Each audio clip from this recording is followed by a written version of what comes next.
What up, what up? Welcome back to the channel. I'm Mo.J and we are locked in. This is the recap for The Shy, episode 2 of season 6. We're coming off the heels of the season premiere of last week, and we've seen a couple of people get a little bit closer, Kevin and Maisha, and we've seen some people get a little bit further apart, Kiesha and Emmett. Now, before we jump into it and we break down this episode and give us the recap, if you like The Shy content, breakdowns, theories, and predictions like this, then hit your subscribe button and turn on your notification bell so you get something every time I upload.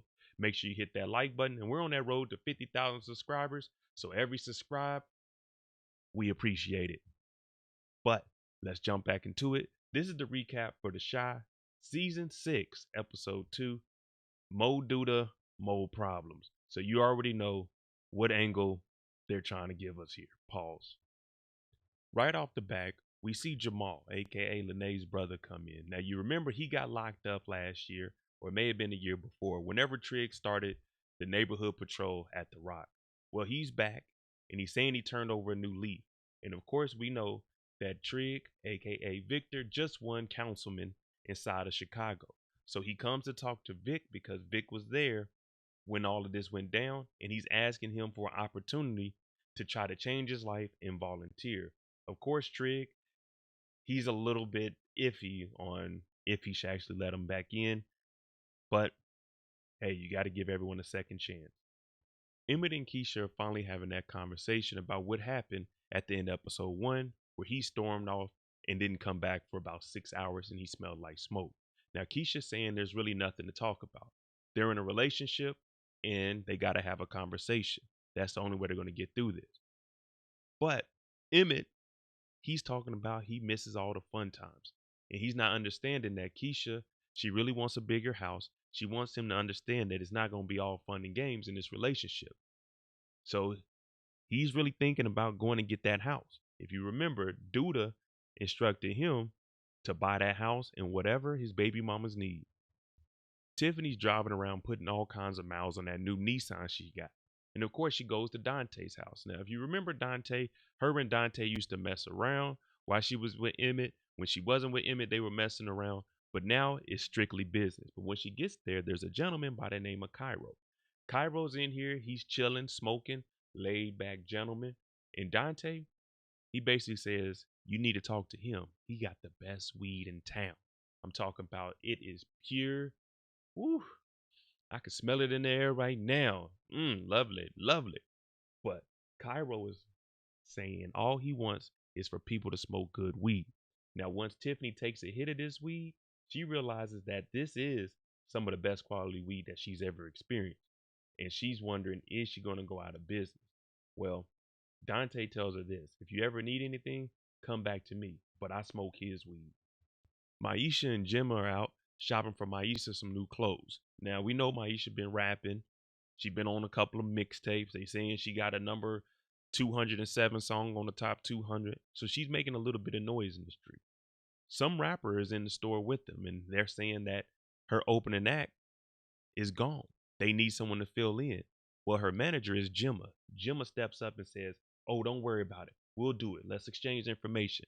So Gemma, she's being that manager, and she's trying to actually set it up to where to work for Maisha. Of course, Maisha is the talent, but she only has one song.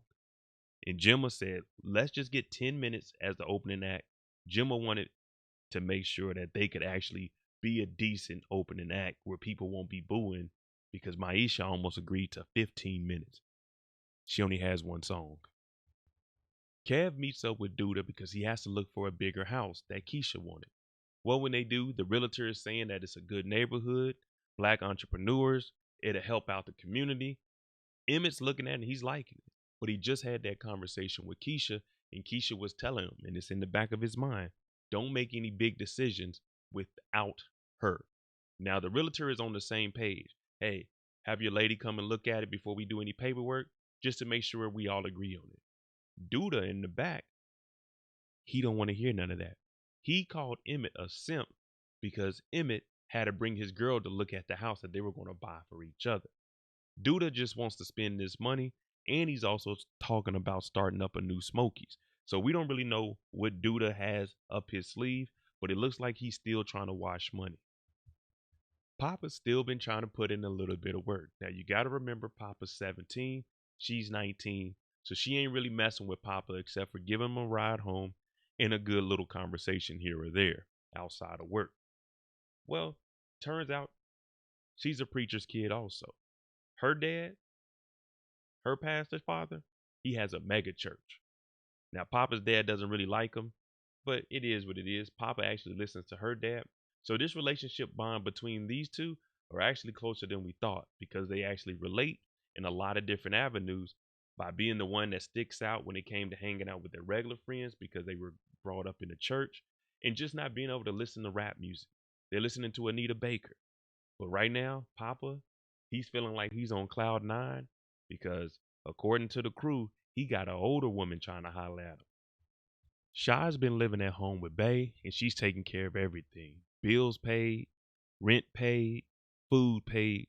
So Shy, he sees everyone else succeeding, and in the beginning of the episode, he's trying to open up an antique or a throwback shop where he sells old jerseys, old vinyl, records, 4-5s, whatever you want to call them.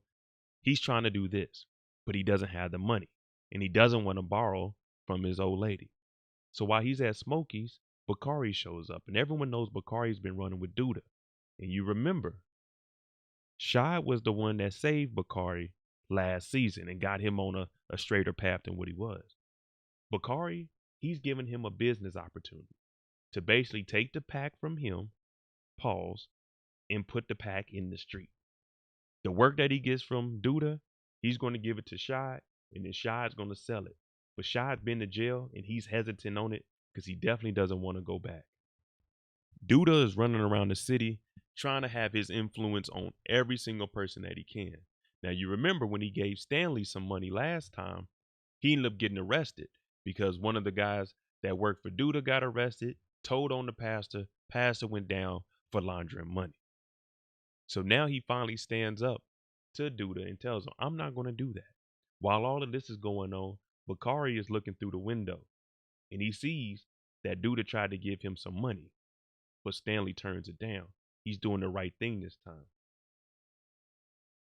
After that, Douda takes that as a sign of disrespect and he tells Stanley, if it's going to be like that, it's going to be like that. And when he went outside, he asked Bakari why he didn't go inside the house of the Lord to talk to Stanley to get that money. Bakari said, I live with him.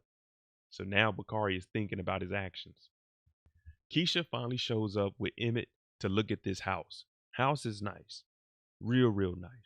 But of course, they don't have the money for this. They can't afford it. She's liking the house and she even admits, we can't afford a house right now. But all you hear Emmett saying is, do to this, do to that. He's going to help me with this. He's going to help me with that. And she tells him straight up, anything you get from Douda, it isn't a gift.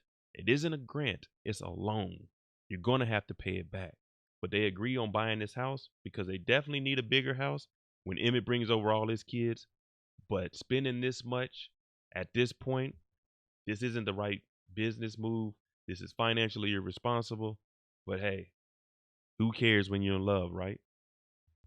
Maisha and Kev, they getting closer. Now, Maisha did text him earlier in the episode and told him, hey, I'm performing tonight. I'm an opening act. Guess what? When we get there, she was a little nervous to go back out there because of the last shooting, thanks to Bakari. But she goes out there, does her thing, 10 minutes, comes back. Kevin is snuck into her dressing room. Now, he's like, where else am I supposed to be? She said, you seen the show? He said, yeah, I seen the show. Well, they start to push up on each other, but Maisha falls back and tells him she's just too busy and has a lot going on right now. So Kevin takes this, and he's kind of like, damn, I thought we was going to go somewhere with this. But he falls back and says he's busy also. Gemma comes in. Gemma's supposed to have $2,000. But Gemma, she only gives our girl Maisha $1,800 and took her 10% off the top. $200. Her and Maisha, they're going to have issues. Tiffany and Rob, they met up with Cairo, and Cairo wants to teach them how to grow marijuana. Now, they need some money to start up because if not, they'll be working for him. Tiffany has been begging Rob for some money to start this. She even tells him to go to his family. Now, Rob's family has money. Rob doesn't have money. We finally meet his mother. And when he goes over to his mother, he asks his mom, "Can I have a $50,000 loan?" And he doesn't even mess with him like that. She says, "If I give you $50,000, your Uncle Q, he was like a father to me. You're going to have to ask around in these streets for $50,000. Rob says, "To do that, I'll need 100,000."